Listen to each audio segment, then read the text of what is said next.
Aloha and welcome to a League of Extraordinary Couples. Today, I am delighted to welcome an expert, one of the leading voices in women's wellness, in particular, the realm of menopause.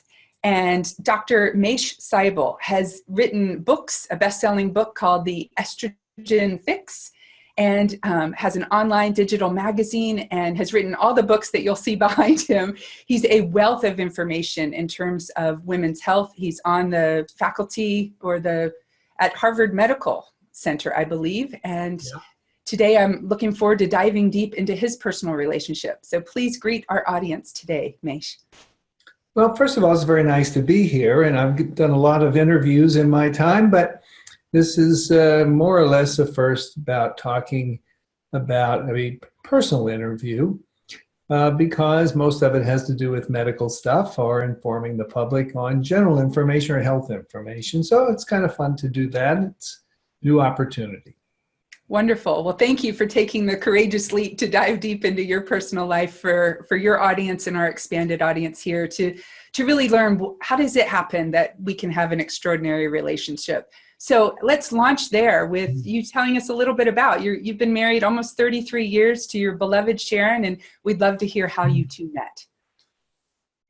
We met really through a dating service, and I had been engaged before and gone out with someone for a number of years, and it was clear that wasn't going to work out. So just to end it at that time, and having been tied up and working very long hours, the only people I met were married couples who were in my office because I was working very long hours. And so I kept asking people, do you know somebody I might could meet?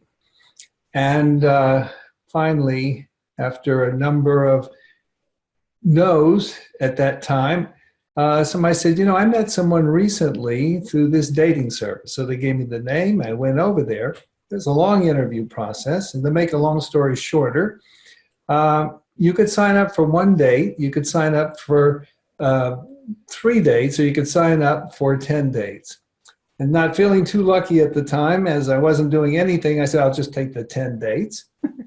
And the first person I went out with was Sharon. And so we had gone out for about, I would say, 3 months, and we were going out pretty much every night. And so I had been invited to give a talk in Australia, and I asked her if she would like to go with me, because my feeling was at that point in time that we were going along well, and if it was going to work out, it would work out. And by the end of the trip, we would either be ready to get married or be ready to say aloha for the energy. Right. And so on the route to Australia, we crossed the international date line. And in that trip, she asked me, do you know what happened? I said, yes, we crossed the international date line. She says, do you know what happened? And we left on a Saturday. We're going to get there on a Monday. And what ended up happening was the day that was the Sunday was the day I was supposed to marry the other woman. And so I never actually lived that day. Wow. So after the trip was over, we decided, good trip. So we decided we were going to get married. And that was, about 33 or 4 years ago. So it's been a while. So It's kind of interesting how things begin. Sometimes has an inkling of how things will continue. Right. I love that. And I must admit, whenever I hear about time zone changes or date lines, my head, I get a little discombobulated. But what I mostly get is you and how that story of being willing to do the dating service and take a chance on those 10 dates and take the big trip to see if it would work, that it did indeed work. And that you're... Yeah, the woman asked me if I wanted a refund for the other 9 dates, and I told her no, that was fine. Not what I wanted. Yeah, wonderful. So taking that relationship meeting and where you are now, if you were to describe your relationship as a landscape, how would you describe it? Well, I think we have a very equal and sharing relationship where we try to look out for each other. And I think that that's probably centered to it. Um, we end up doing quite a lot together because we have worked together for a, probably a large part of my career. Sharon is a psychiatrist, and in the first part of my career, I did some of the first in vitro fertilizations in the country. Hmm. And so she was running the mental health part of that um, infertility section. And when we were doing IVF and egg donation, a lot of things that were very early in all of those. And we had ethics advisory boards. So we were working together a lot. And now Sharon works with me on the magazine, the Hot Years magazine. You can see up here a cover of it. And so we do spend quite a bit of time together. Great, great. So a lot of quality time and quantity of time, it sounds like, on some really big ways of being of service in the world, particularly around women's health. I love that. And with that, I would love to have you share with the audience what matters most in your relationship with Sharon. If you had to distill it down to its essence, what is the one thing that matters most? Well, I think you have to understand what the other person's needs are. You have to be willing to do the things that are important to that person and for that person when the time comes. And you have to have times when you're the first person in the relationship because those are things that you need to get done.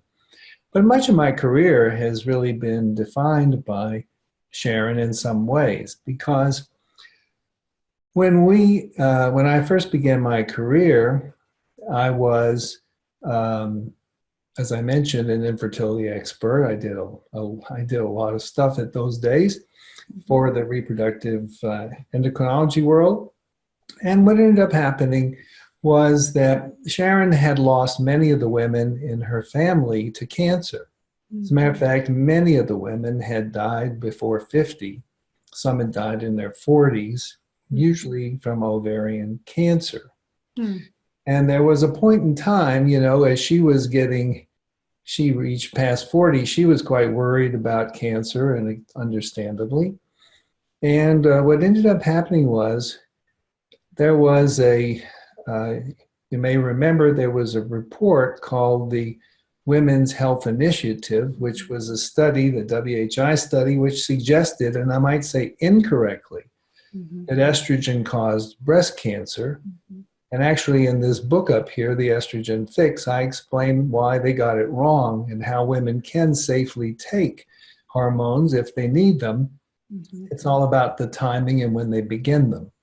But the issue is that just a few months after that article came out, there was a paper that came out that talked about the BRCA, or the breast cancer gene, as responsible for breast and ovarian cancer. And it showed that if you took out the tubes and the ovaries in women, it lowered their risk substantially, about 50% for ovarian cancer, or for breast cancer, and about 90+% for ovarian cancer. And so this came about just a couple of months around the time of the Women's Health Initiative. So Sharon had that surgery, which threw her into early menopause. And none of her doctors really wanted to treat her at that time, or they were reluctant to, because it had gone from everybody was getting hormones to nobody was getting hormones.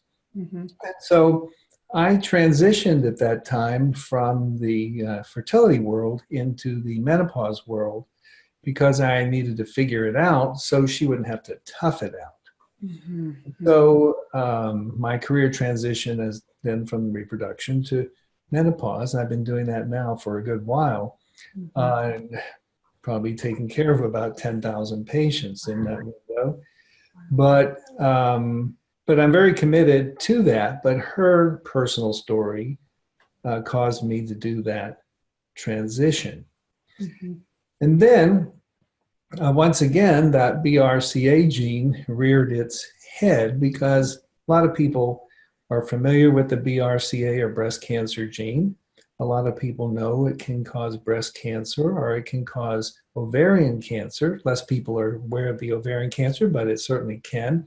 Example recently would be someone like Angelina Jolie, who is in her 30s, had her ovaries tubes removed and got thrown into menopause. Mm-hmm.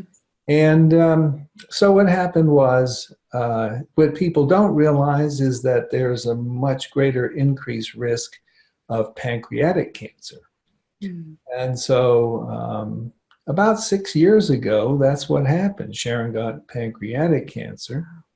And so that was, again, another transition for me because I pulled a little bit back from my clinical stuff to be available at home. And that's when I started this magazine and started doing, I wrote additional books. I can write books in my own time. I don't have to do it at a certain time. And I can do the magazines in my own time. Mm-hmm. And so I moved to, online things such as coaching and, the courses and things like that, in addition to seeing patients at Harvard. So, fortunately, now 6 years later, she's cured of that, and that's its own story. I won't go into it here, except to say we tried some novel things that worked out pretty good. Mm-hmm. And but the point is that the relationship and career ended up tying together in an unusually kind of a dance way. Right. And sometimes things happen like that. So my life straddled her transitions, and it also straddled, the reproduction to menopause and so forth. But it's all worked out very well.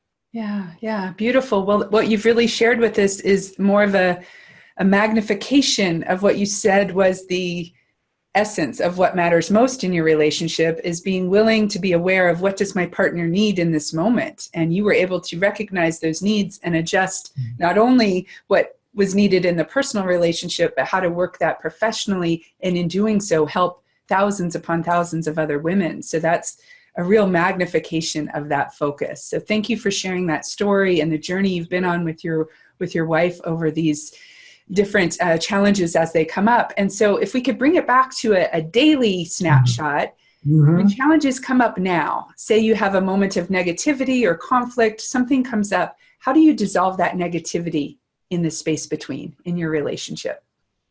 Well, the trick is never go to bed mad. Okay. So you just have to kind of work it out and talk about it. Yeah. I think that's kind of the core of it. Yeah. And try to understand what it is. If there is something that's upsetting, what was it that was so upsetting, or why? Mm-hmm. And, if you mess up, fess up. That's how it goes. I love it. These are really pithy, easy to remember things that our audience and myself included can take with me. If you mess up, fess up. So love that. And how about deepening connection, really sweetening the space between the relational field? How do you do that?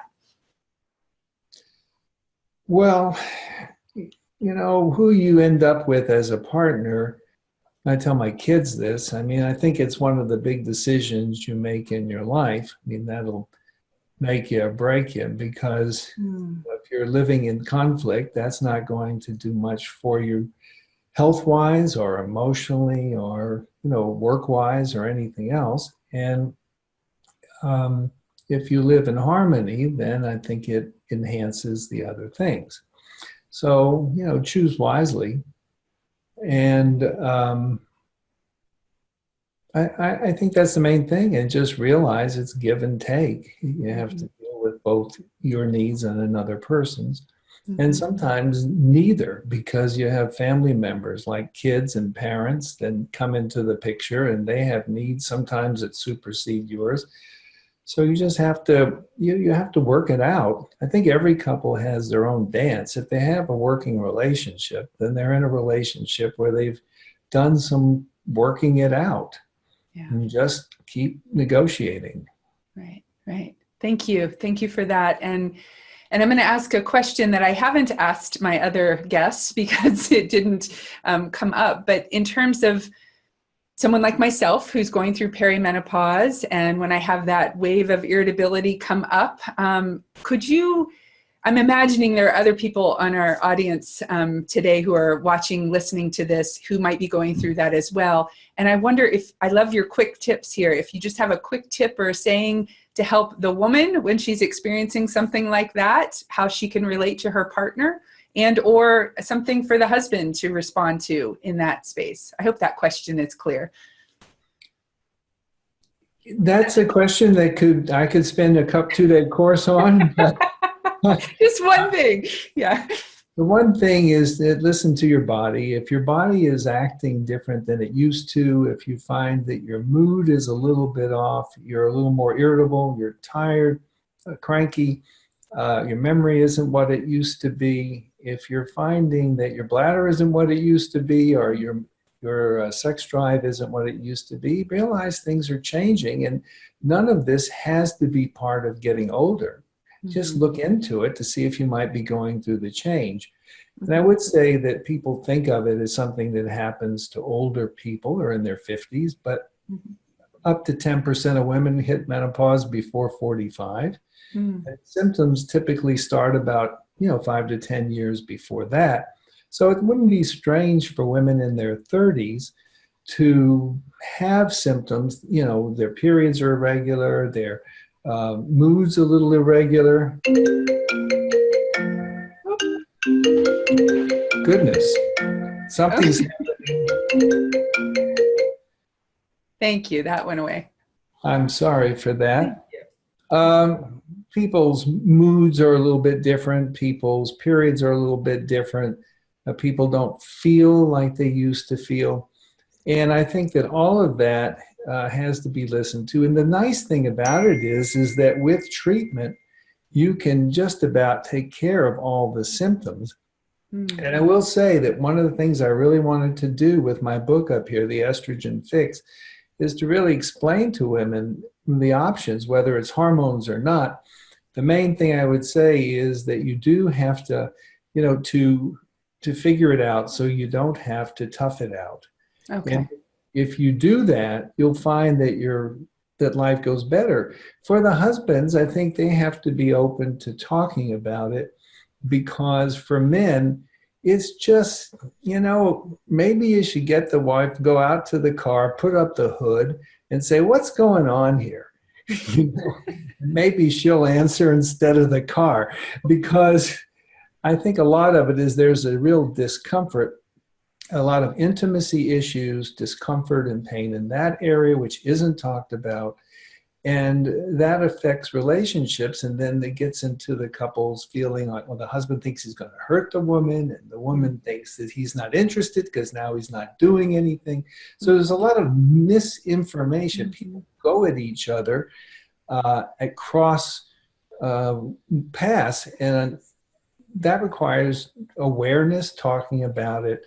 And maybe the guys can go to some of the women's appointments if they can find a doctor who is willing to talk with them about it. And that might help just break the ice. It's like everything. When you blow up a balloon, the first puff is the hardest one.